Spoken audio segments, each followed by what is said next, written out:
What if I told you that right now something is feeding on your energy, not your physical energy, but your true power?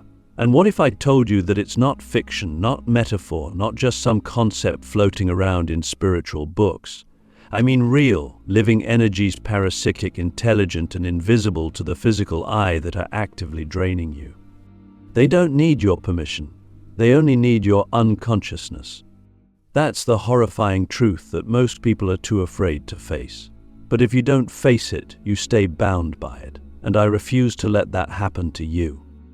We've been taught to look for evil in obvious places, in actions, in people, in external darkness. But the most dangerous forms of darkness aren't loud. They're subtle. They hide behind your habits. They whisper in your thoughts. They disguise themselves as your own voice.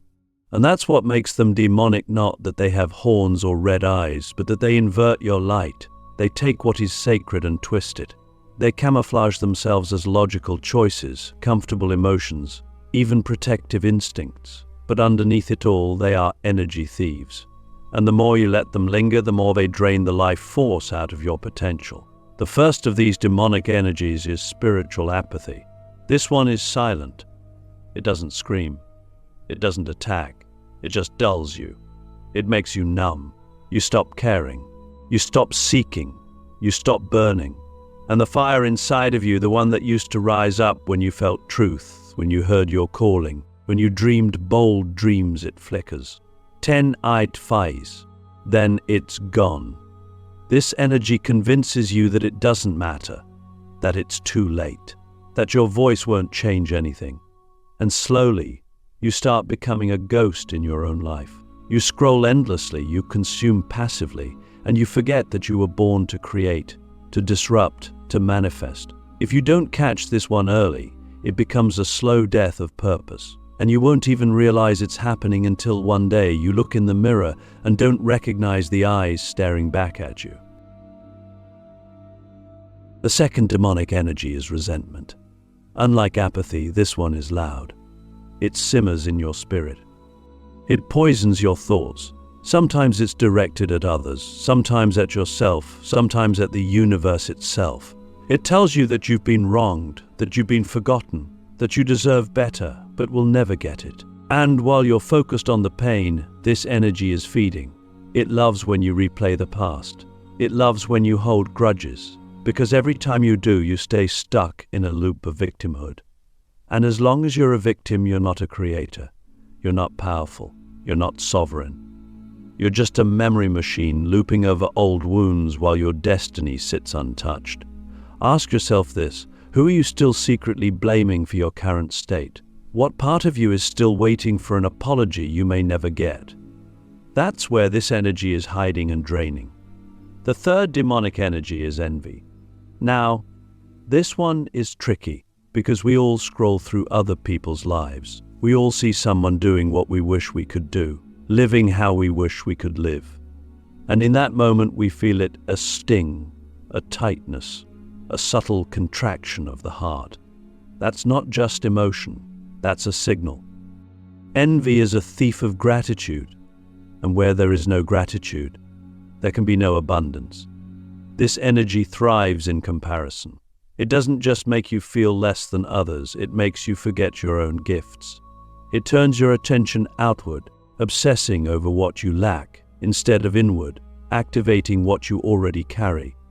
And the most tragic part, the very people you envy could have been your allies, your mirrors, your teachers. But this energy isolates you because it wants to keep you small, separate, and starving. The fourth demonic energy is self-betrayal, and this one is perhaps the most insidious because it wears the mask of being nice, being realistic, keeping the peace. It shows up every time you say yes when you mean no. Every time you shrink your voice so someone else can feel comfortable. Every time you abandon your truth to gain approval. This energy doesn't just drain your power, it fractures your soul. You start living a double life. The one that looks acceptable and the one that feels real. And eventually the cost becomes unbearable. You lose trust in yourself. You stop believing your own intuition. And the worst part? You don't even blame the energy, you blame yourself. You think you're weak. but you're not. You're just entangled with a force that's feeding off your inner division. Now pause. Breathe. Ask yourself this question and don't rush your answer. Which of these four energies is active in your life right now? Not in theory, but in your actual thoughts, choices, emotions. Because you can't fight what you won't name, and you can't reclaim your power until you stop giving it away to these unseen parasites. This isn't about fear. This is about awareness, because once you see them, you can starve them. You can cut the cords.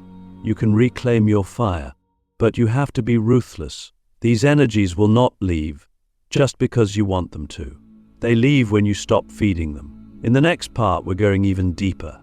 We'll uncover the final 3 demonic energies most people never even recognize because they hide in your identity, in your ambition, and even in your spiritual practices.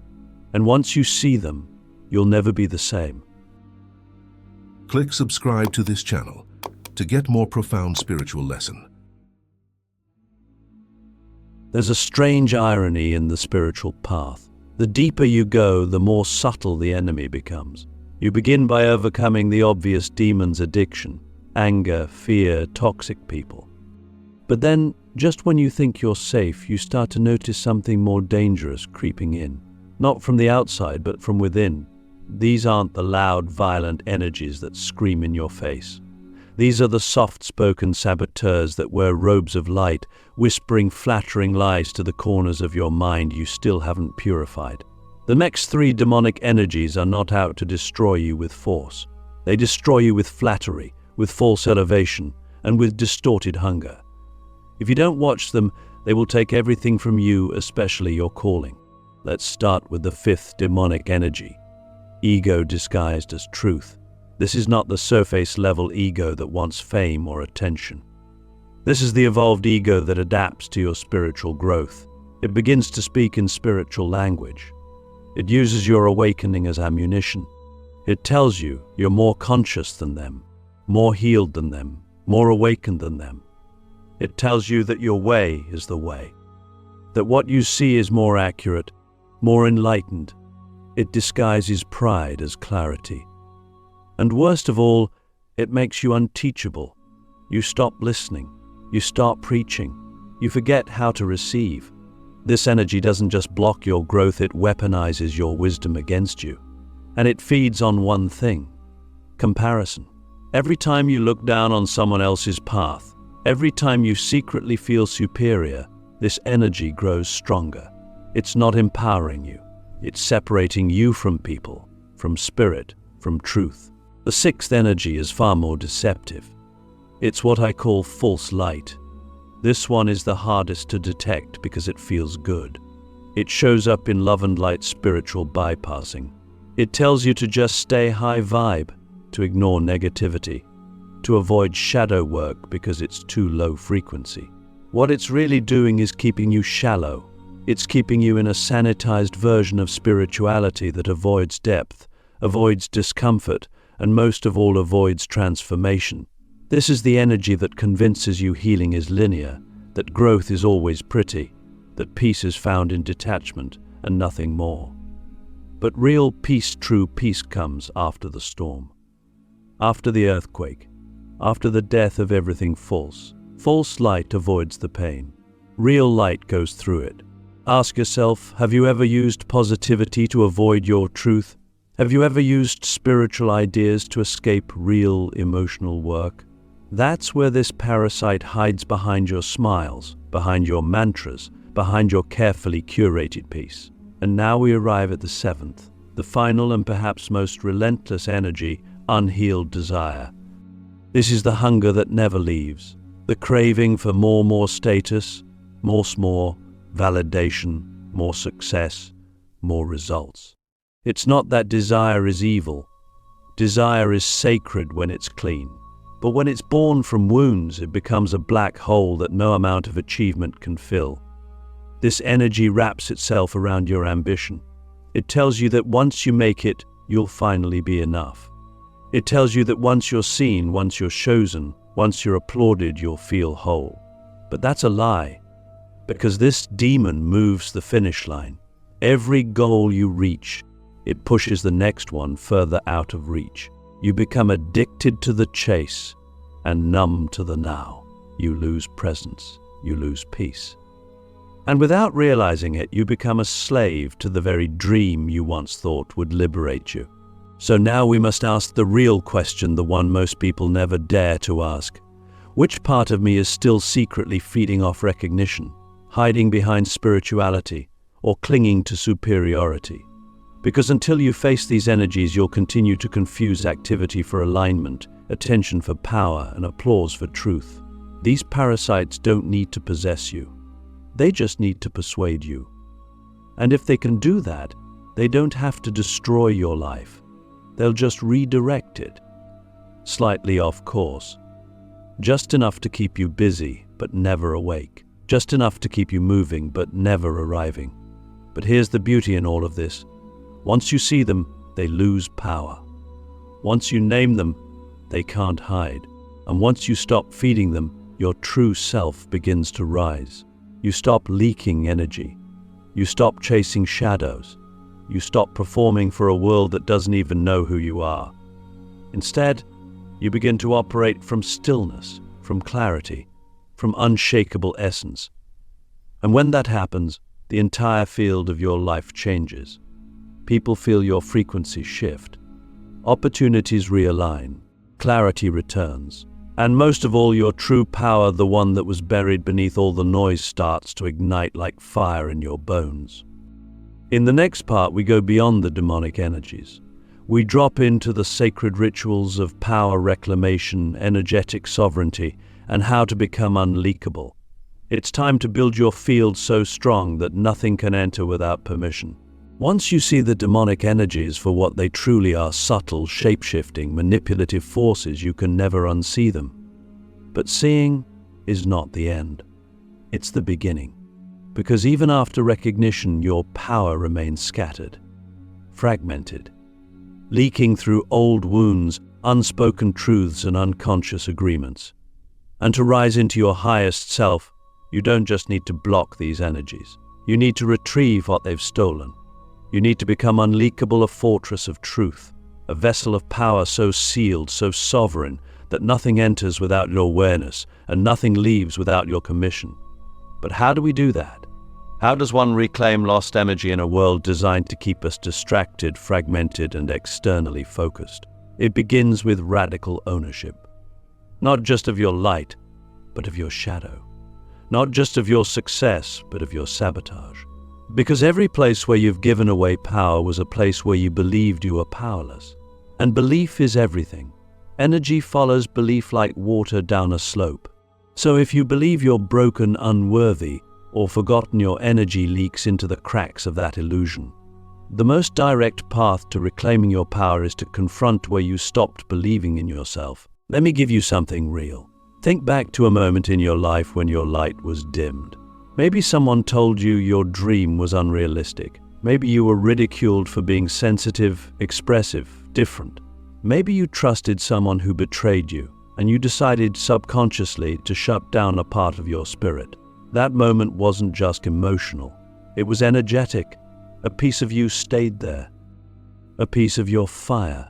And until you go back, not to relive it, but to retrieve yourself, you'll keep repeating the pattern in new costumes, new relationships, new environments. This is why healing isn't optional. It's not about fixing what's broken. It's about calling home what's been scattered. One of the most powerful ways to do this is through intentional presence. We live in a world addicted to acceleration, but speed is the enemy of depth, and power lies in depth. When you become deeply present with yourself, not just in meditation, but in conversation, in emotion, in stillness, you begin to feel where your energy has been leaking. Maybe it's how you overextend to be liked. Maybe it's how you avoid conflict to keep peace. Maybe it's how you say yes when your body screams no. Every misalignment is an energy leak, and every moment of presence is a stitch in the fabric of your sovereignty. Another sacred practice of becoming unleakable is energetic boundaries. Most people think boundaries are about saying no to others, but the real work is saying yes to your truth. so profoundly, so unapologetically, that anything misaligned simply dissolves. Boundaries aren't walls, they're frequencies.